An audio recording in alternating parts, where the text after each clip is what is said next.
Hi, and welcome to my first tutorial on TVed. This tutorial is going to cover off just getting your layout of TVed set up first before we actually get in and start making your first map. To start with, the layout of TVed when you first open it up. By default, you should get this 4 window paned screen. The bottom left is going to display the color map or the color detail of your map as you create it, and the other 3 screens will show your map in different perspectives. The top left will show it from a plan view or from a top, which is indicated up here. The top right shows it from a front elevation, and the bottom right shows it from a side elevation. Now that by default should be the first screen you see, but if you want to change the layout of that screen, you simply go up into View, down to Viewports, and choose Configure. As you can see, you've got 4 different setups there. But trust me, this setup here is what I've been using from day dot, and it seems to be the best. But that's totally up to yourself. I'm just going to cancel that. Okay, once again, when you open up TVed for the first time, you'll get a different toggle bar over here on the left-hand side. Just to show you what you'll get by default, it should be that. Now, just through experience, I've found, well, that works, but I've just found through experience that this one isn't quite as user-friendly as the one that I had before. So I actually closed that down. And going up into View, if you choose the toggle button bar, you'll get what I've got there. And that basically just has all the functions that you will use in TVed. Basically, up in front in your face, you're easy selectable and easy to access. Just a suggestion anyway. And the last thing to before we get started is your camera speed down the bottom here. Every time you start up TVed, it'll always default to the slower speed, and that simply just adjusts the speed of your mouse as you navigate around in the TVed world. I generally turn that up to full, if I remember, of course, every time I start up TVed. And that's basically my layout. So we'll get started on our first map. Alright, to get started on our first map, go up to File, choose New, just disregard that. Now, in this Create New Map Properties window here, I'm simply going to call it MP, which stands for Multiplayer, and for the purpose of the tutorial, I'm going to call it Test. Now you can call it whatever you like, but to have it enabled as multiplayer, you've got to have the MP in front and then the slash there. Your starting set. Now these starting sets here are simply pointing towards a package that TVed will draw from when it creates the map, once we put in all the other different selections. For the purpose of this tutorial, we'll choose Meadows. The map size, I'm going to choose 512 by 512. And the skybox will choose Sunny. Alright, once all those parameters are in, hit Create. Now what TVed's doing here, it's simply just, as I said, drawing from packages within the engine to bring up a very basic starting set for your map. What you get here is, as you can see, a terrain. You get some prefabs from TVed. Be it a zone info, which I'll explain later, a terrain info, which simply captures all the detail of what your terrain looks like as you edit it. That's where it basically stores all the information. You get a sunlight, and you get a single player default to start, and I'll touch on that more later. But before we get started, just got to explain, there is an error with TVed, or a glitch. When you create a map as we have through the prefabs, it'll actually cause an issue where if I was to save this map now and then reopen it, I would lose my terrain and my terrain info. Now I don't want to demonstrate it because it's a pain in the bum to fix. So just take my word for it, there is an issue with TVed every time you create a new map. I'm going to show you how to fix that. To fix that, go over to your left toggle bar, hit on the terrain editing tool. Now what you'll see in front of you, and I want to point your direction here where it says the height map, this green slot here. This is what we need to change or fix. So basically we need to go now and open up our texture browser window. Click on that. Takes a few seconds for it to come up. Now what we're doing here is we're looking for a package named whatever you called your map with textures after it. So where it says Alpine at the moment here in this window, drop down that menu and you're looking for the package that I just said then. I named this multiplayer test, and there's the textures. So I'm going to click on that. Once again, whatever you called your map with textures after it, choose that package. Once you're in here, we're looking for a white or a grayscale map, which is this one here, and it's called the texture height field. And this is the file which contains all your data of what your map terrain looks like, and that'll be depicted with different variations of black and white and in between. But this file here, click on it with the left mouse, so it's got the green border around it, which means it's highlighted. Now right click on it and choose duplicate. Now this duplicate texture properties window will pop up. You need to type in my level, as I've typed it in there, lowercase my, then the capital for the start of level, and then all the rest lowercase. In the group, I'm going to call this terrain textures. Now this simply just defines what group this file is going to be located to. If you're making textures for your bases, you could call those base textures, and so on and so forth. That makes sense. And your file name is going to be called, if I could type properly, the height field. So hoping you've got all that information in there, you can click OK. Now you'll see no change. As soon as you move the sidebar over here, the window should change and you'll get your new height field that you just duplicated. Once again, make sure that it's highlighted with a green border around it. Come over to your terrain editing tool and right click on that top slot. You should get a selection that says set height field from current. Choose that. Okay, no visible changes. What we've effectively done there is we've taken the height field out of the prefabs, duplicated it to make it an actual real file, and then added it back into here where TVed's searching for where the terrain info gets stored. So that's basically fixed that issue, but at the moment we've still got all these layers which are going to disappear once we save and reopen the map. So we have to get rid of those. So on your terrain editing tool, where it's got these three tabs, click on the layers, and there's where all the prefabs textures have been imported. We need to delete all these, so simply just delete them all. So you've got basically all the slots are empty. Come back over to your texture browser, and this is where we need to find some new textures to add in. So click on your open package, click on environments, choose meadows. Now that was already selectable in there, but I just wanted to show you the path of how to choose the different packages to find your textures later on. Now we're going to choose a dirt layer, and that'll do fine. So I'm just going to highlight that texture there, make sure the green border's around it. Going back over to the terrain editing tool, making sure that the top slot is highlighted as well. I'm going to click on new. Now once again, the package is called my level, which is fine. The group, I'm going to call it again terrain textures. Going to call this, and I'm probably a little bit particular how I name the different layer terrains, but going to call this the dirt layer. Once again, fat fingers. The alpha height, I'm going to change that to 512, and the alpha width 512 as well. Now the alpha fill refers to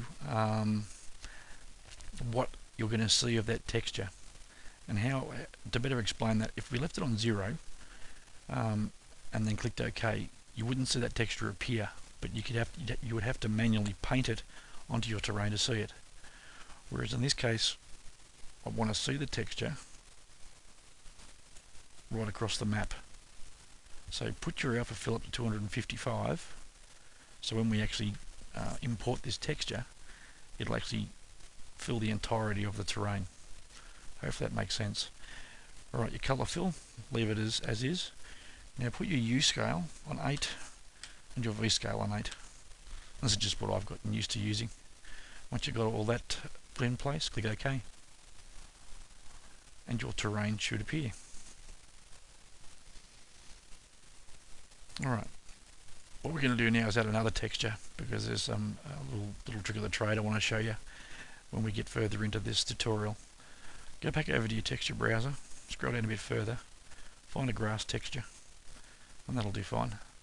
Once again, making sure that the slot on your terrain tool, terrain editing tool, is highlighted on the next slot. Click on New. Now it's kept the information from the previous terrain layer, which is my level terrain textures, which is fine. Going to change it from dirt to grass. Going to leave the alpha height and alpha width at 512, alpha fill again 255, and the U scale and the V scale, and you'll get used to this more as you get into your maps. Going to make it a slightly smaller setting of 6 and 6. Click OK. There's our grass. Alright, so now if we were to save that map and then reopen it, our terrain would reappear, and that glitch that I explained at the start wouldn't be there, because we've basically fixed it by duplicating the height field and putting it into our terrain editing tool.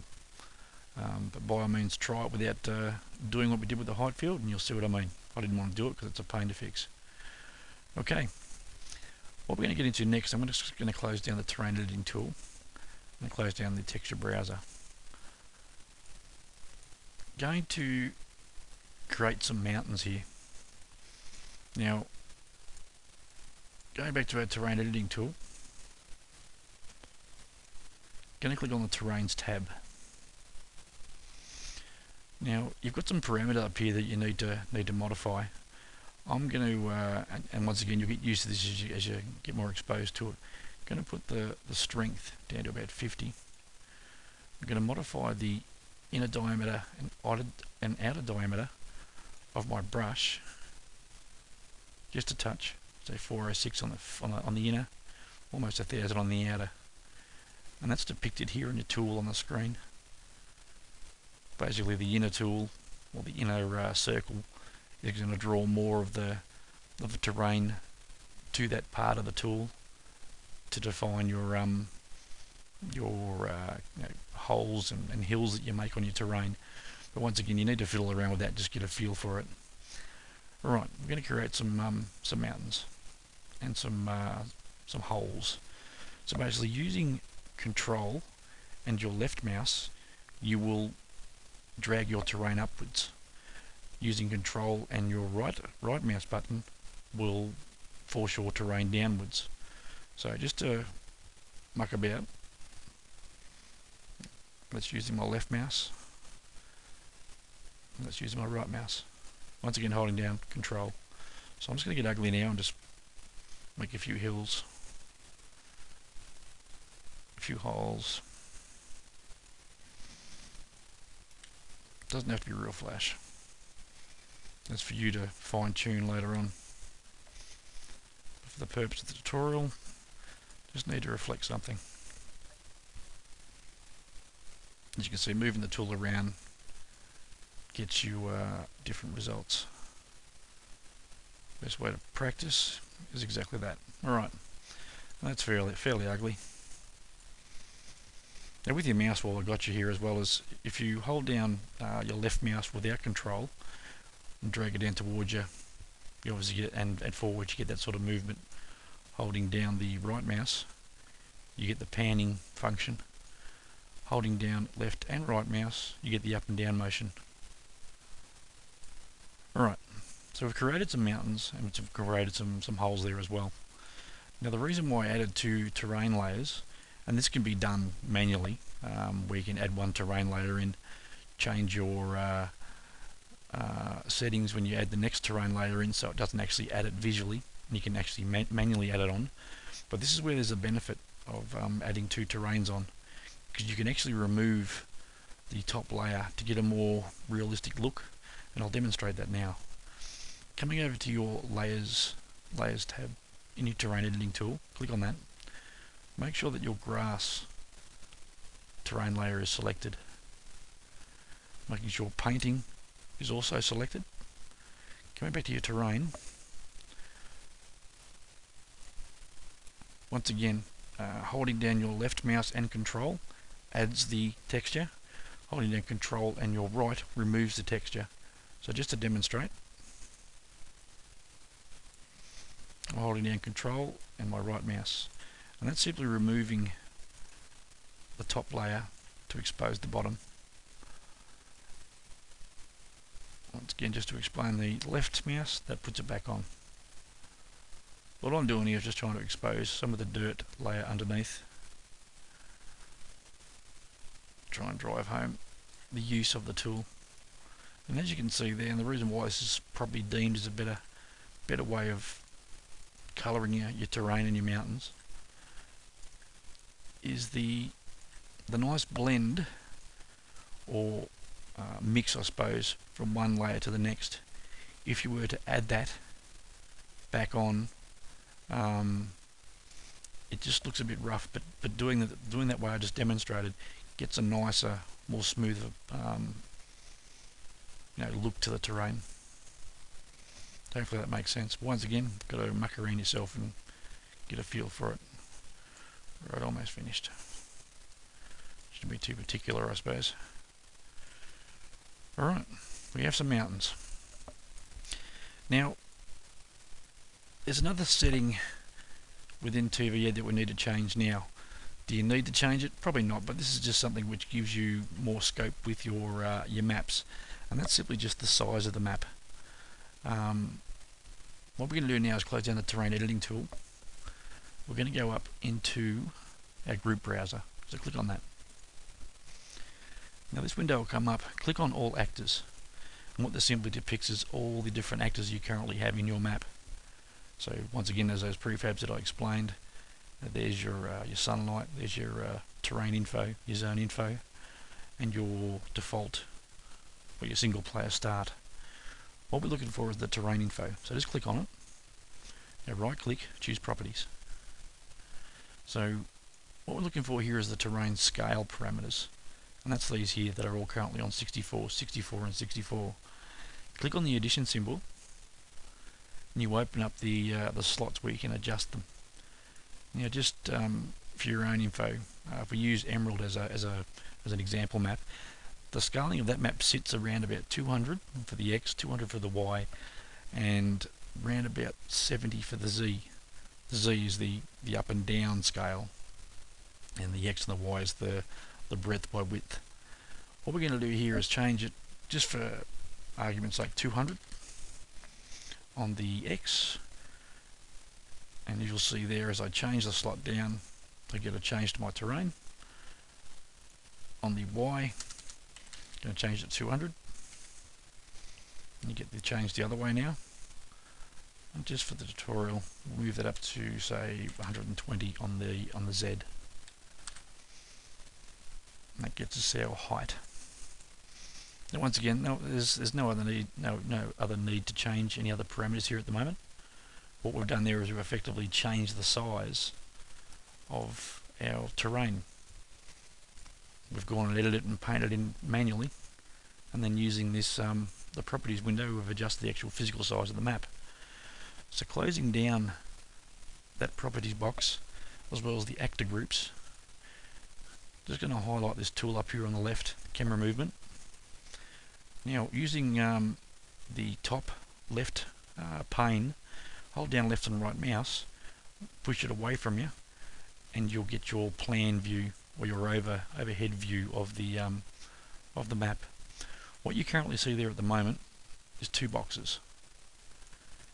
Your black border signifies your out of bounds grid. That's the mesh-like screen that you see on the outer limits of your map when you're in game. The orange, when you highlight it, that's your world space. Now just a good rule of thumb, always make sure that your world space is always outside your out of bounds grid. If it's the reverse, your map won't build and it won't adjust properly or build properly when you're going through and making your map. Just to show you on your right side here, same deal, hold down left and right mouse, push it away from you, and you get a front view, just a different elevation. On the bottom one, you get a side view. So once again, this shows you from the top, and there's two side elevations. But at the moment, we don't know where the terrain is. So to properly resize the out of bounds grid and the world space square, we need to bring that up. To do that, this grey section up here in each of the windows, if you right click on that, bring up this menu, go to view, where it says show terrain. Click on that. And there's our terrain. What we need to do now is change those two boxes so it basically spans out to the outer limits of the grass or that green layer. To do that, go across to your toggle bar and hide the vertex editing tool. Now, here's a function that you'll find quite handy, and that's the lasso. This is where you highlight points of highlighted squares or wireframe models and highlight their vertices, which are the points where junctions and bends are incorporated. To highlight a box, you've simply got to click on it. To highlight more than one box, you hold down Control and click on another. As you can see there, the vertices, the corners, get highlighted. If you struggle to see those corners, which are the points of adjustment, once again on your grey area of the screen, where it says Show Large Vertices, click on that. Makes them bigger. Now, like I said, we need to adjust these two boxes so it's at the outer limits of the terrain. This is the way that I do it. You can do it one way. You can hold down Control and Alt using your left mouse. You can lasso 4 vertices, and then holding down Control and left mouse, you can position them where you like. The way that I do it, I've just found easiest for me, is I grab one corner, or two corners, and basically get as close as I possibly can with your world space to that corner, if that makes sense. So I'm just going to do this a little bit quicker so we can progress through the tutorial.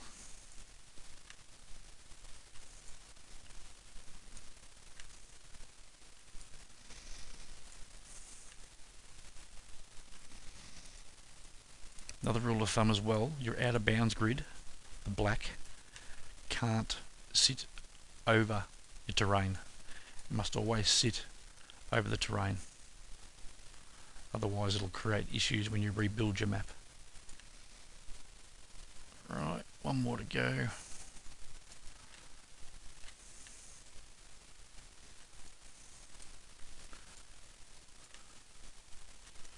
Down to the corner.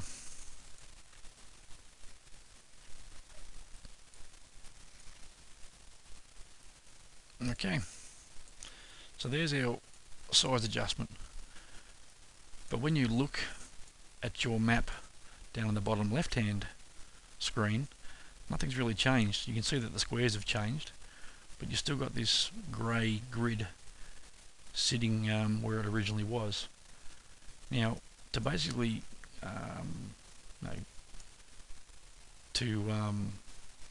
rectify that screen there and initiate the changes that we've just done up on the top screen, you've got to go up to the top here where it says Build Geometry. Click on that.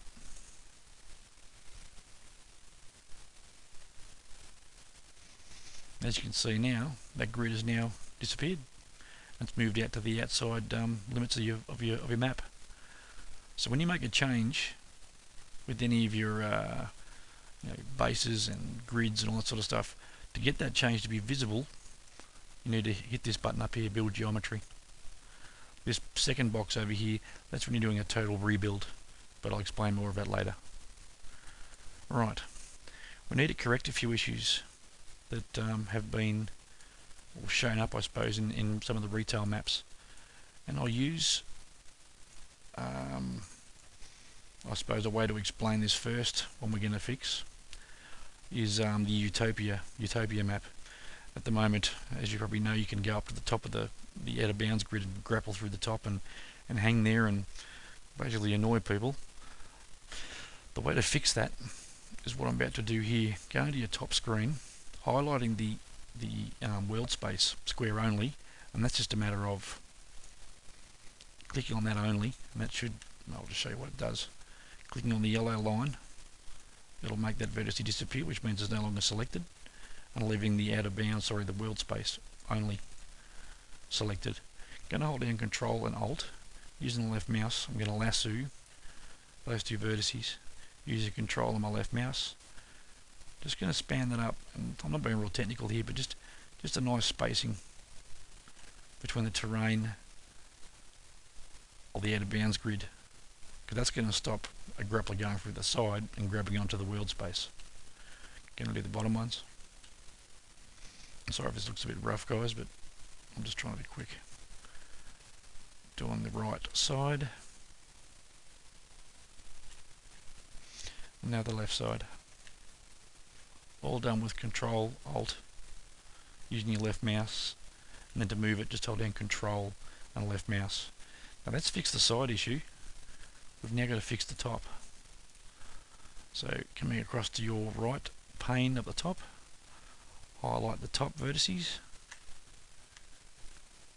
and drag that up a little bit. It's a bit hard to picture at the moment, but what you've basically done there is you've created enough space between the out of bounds grid and the world space to make sure that nobody can grapple through the side there and hang on, especially the roof issue. We've basically fixed the Utopia issue. Alright, to once again basically recognise those changes, go up to your build geometry, click on that. You shouldn't see a visible change, but yeah, you've basically adjusted your world space. Now, throughout the course of making your map, you're going to have those lines sitting there in your face all the time, and trust me, they'll get a bit annoying after a while. You can make them disappear or hide them. So once again, you've got to highlight which ones you want to make invisible. Their world space is already highlighted. We're going to highlight the out of bounds grid as well. Vertices show up. Coming over to your left toggle bar, where it's got the eye there with the cross over it, hide selected actors. Click on that. And that basically makes them disappear. And as I said, it just hides them, it doesn't actually remove them, it just takes them out of your view so they're not sitting in your face and annoying you. Alright, go back up to the toggle bar here, just clicking on the camera movement icon. What we're going to adjust now is the sunlight. And as I said at the start, I'm sitting down here in your prefabs. But a little trick of the trade, if you struggle to find those things sitting in your map, you may have built a mountain there and it's covered it now and you can't see it. The way you find it, a lot easier, is come back up to your group browser. Click on that.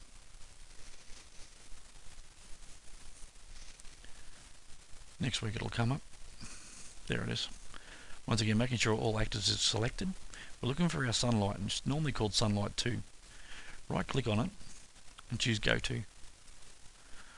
What effectively we've done now is we've gone directly to that actor. If you hold down your left mouse and pull it towards you, you'll scroll out a little bit and there's your sunlight. So I've just shown you how to search it through your group browser just in case you're struggling to find it. What we're going to do with this sunlight is actually position it in the map to really, I suppose, show off the changes that we've made with our mountains as well as our terrain size. Now, to change your sunlight position, here's an easy way of doing it. Go up to the little grey section, or the grey bar at the top of this window, where it says lock to selected actor. Click on it to make sure that it's gone green. Come back to your sunlight and click on it. Now what this has basically done is put us in a basically a first person perspective position.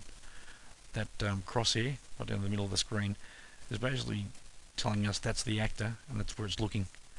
So what we're going to do here, using left and right mouse, and push it towards or away from you, gets the up and down movement. We're going to position this sunlight just over one of the corners somewhere. Now make sure you don't go through the grid area. Make sure you stay within the out of bounds area. I'm going to point it back towards our map, towards our mountains. Once I'm happy with the position, I'm going to go back up to this grey section of the window and unselect it. So basically the sunlight stays where it's been placed.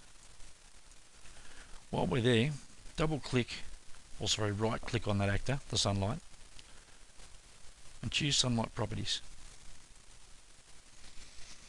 What we're looking for here is the placement slot, which is down the bottom. Click on the addition symbol.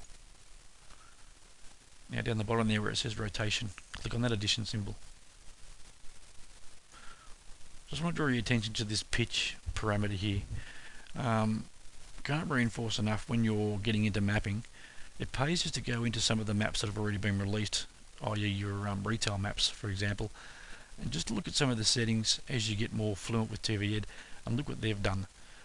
One thing that I was told by another mapper regarding this parameter about to change now, what we're going to change is basically how the sunlight is pointed towards your terrain, and it's critical that you get it at a certain angle, otherwise you'll generate some fairly ugly shadows. And those shadows that I'm talking about are the ones that you see when you're flying up inside the game. If you get this angle sitting at -3535, you won't have your shadows with a very defined line at the end of the shadow. You basically get an even blend of light and shade, if that makes sense. Can't remember a map off the top of my head which has the error, but putting that parameter of 3535 and then -3535, it basically gives you a nice mix of the light and the shade, so it doesn't look ugly when you're flying up in the air. Now that we've got that setting in there, just press the down key, and you notice the sunlight changes. Scrolling back over to our mountains, you'll notice the change because we've changed the position of the sunlight. So closing down the properties window of the sunlight, closing down our actor groups browser. There's another way to get that change that we've just done then, if you don't get it by adjusting the sunlight, just to see differences of after adding adding light properties to your map. If you come up here to your top window where it says build lighting, I think it's the first light bulb.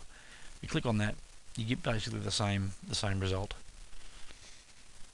It'll just rebuild all the positions of the lights. It'll build your shadow as just built then.